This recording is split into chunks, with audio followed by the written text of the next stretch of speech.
أعوذ بالله من الشيطان الرجيم.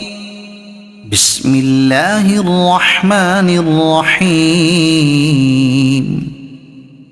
لا أقسم بهذا البلد وأنت حل بهذا البلد ووالد وما ولد لقد خلقنا الإنسان في كبد أيحسب أن لن يقدر عليه أحد يقول أهلكت مالا لبدا أيحسب أن لم يره أحد ألم نجعل له عينين ولسانا وشفتين وهديناه النجدين فلاقتحم العقبة وما أدراك ما العقبة فك رقبة أو إطعام في يوم ذي مسغبة